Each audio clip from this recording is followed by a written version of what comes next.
दोस्तों नमस्कार, हलचल अयोध्या समाचार में आप सभी का स्वागत है। आपको ताज़ा तरीन खबरों से अवगत कराने के लिए मैं कुमकुम भाग्य।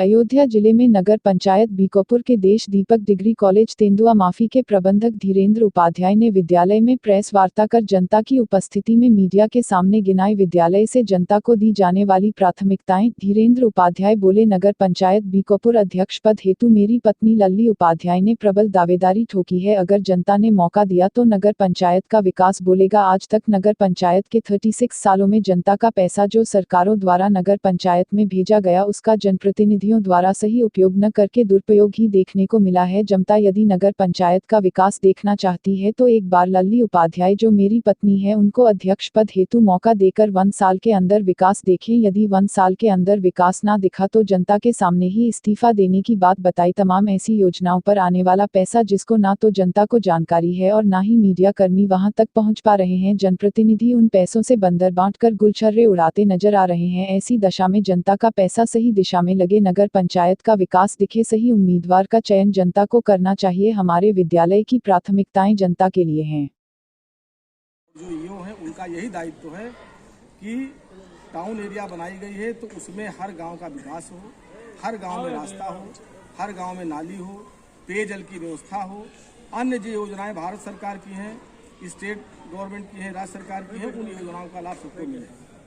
गया कि कहते हैं कि वहाँ से हमको वोट नहीं मिला, तो इस तरह की तमाम समस्याएं हमारे सामने आई। मेरे दिमाग में आया कि हम सबको बुला करके और एक टाउन एरिया के विकास के लिए कुछ विचार विमर्श किया गया है और उसकी सूचना हम आप लोग देना चाहते हैं। टाउन में उन अत्यंत गरीब परिवार के लिए, गरीब व्यक्ति के लिए जिसकी असामयिक मृत्यु हो जाती है या स्वाभाविक मृत्यु हो जाती है, ऐसे गरीब व्यक्ति को अंत्येष्टि के लिए 1000 रुपये हमारे कॉलेज द्वारा उनको दिया जाएगा। वो किसी भी जात बिरादरी के हो, उसमें कहीं कुछ नहीं है, वो कोई भी गरीब व्यक्ति होगा उसको 1000 रुपया दिया जाएगा। दूसरी बात जो हम लोगों ने एक निर्णय किया है,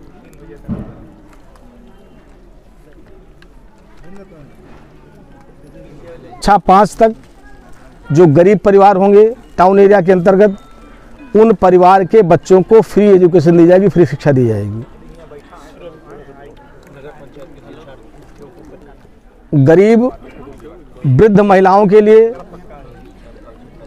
उनके भरण पोषण के लिए व्यवस्था की जाएगी। उनको चिन्हित करके उनके खाने के लिए, उनके रहने के लिए, उनके कपड़े के बंदोबस्त के लिए कॉलेज अपने तरफ से कार्रवाई करेगा।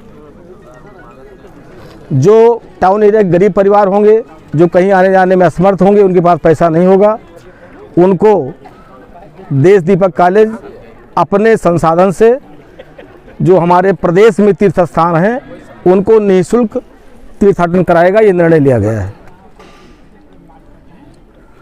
टाउन एरिया के अंतर्गत जो गरीब प्रतिभाशाली हमारे विद्यार्थी हैं, चाहे छात्र हों चाहे छात्राएं हों, उन्हें देश दीपक डिग्री कॉलेज में BA, BSc, BCom में फ्री एजुकेशन दिया जाए, कोई उनकी फीस नहीं ली जाएगी।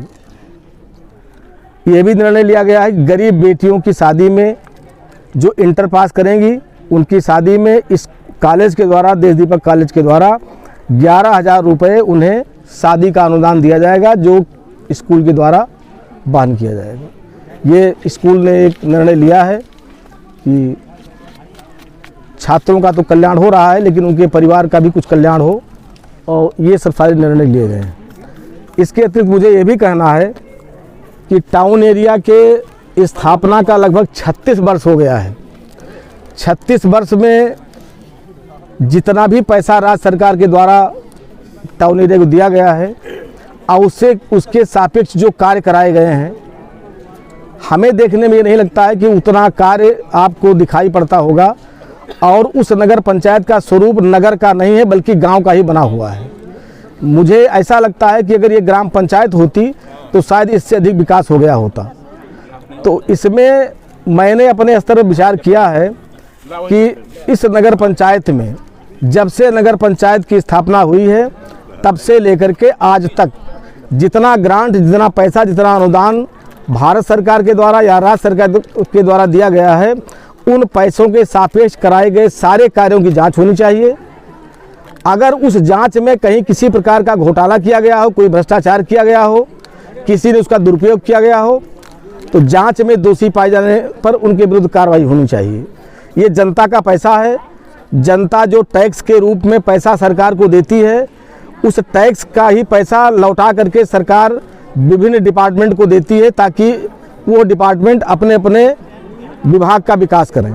नगर विकास विभाग टाउन एरिया को देखता है, और नगर विकास विभाग से जो प्राप्त होने वाला पैसा है वो जनता का पैसा है, और जनता का पैसा जनता के नुमाइंदे ना खाएं, इसकी जांच होनी चाहिए और इस पर एक कार्रवाई होनी चाहिए।